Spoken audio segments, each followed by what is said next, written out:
sir, Mr. Adekule, Mr. Johnson, my longtime friend, Mr. Hill. My name is Donald L. Dowridge, Jr., better known as Mr. D to the kids, motivational speaker, guru. I'm blessed to have been doing this for 18 years. I retired from the Postal Service as one of the first African-American managers at the main post office in Tampa, Florida. But going back to the days, I was 13 years old when I wound up in Rikers Island. For the youth, I think 2 weeks ago, Little Weezy went to Rikers Island. Somewhere before he was shot down, leaving Mike Tyson's fight, rolling with Suge Knight. My homeboy, Tupac, did some time in Rikers Island. They had some 20 ages on them. I was only 13. Now let me give you a little more, a synopsis of myself, if I can. I was born on Thanksgiving Day. We all know Thanksgiving. That's the day family get together. That's the day we give thanks for our lives. That's the day I was born. After that, my mom, she was in Baltimore, downtown, where I was born, downtown one Saturday afternoon. And this is going to sound familiar.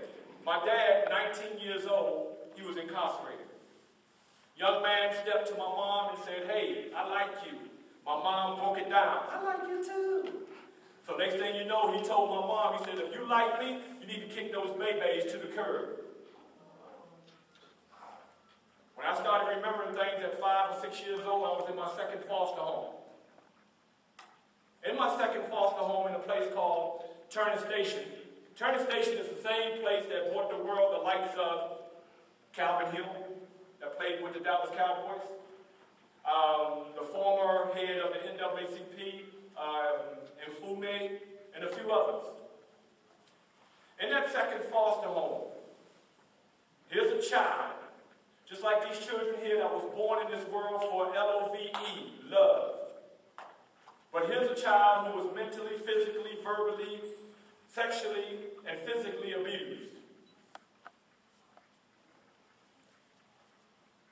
I got to my, I'm going to skip the third foster home, I got to my fourth foster home. If you put your high beams on, that means, all right, that's your high beams. I call that high beams. And if you look at my forehead, you'll see there's 2 knots up there. At 11 years old, the foster father took me upstairs, grabbed me by my little t-shirt, put me up on the wall, and as I fell off that wall, he took his gigantic fist and punched me in my face. He did it 5 times. And when the skin started to crack, blood coming through, he took an alcohol pad and put it on my head. James Brown didn't have anything on me that day, because I was out. Ow!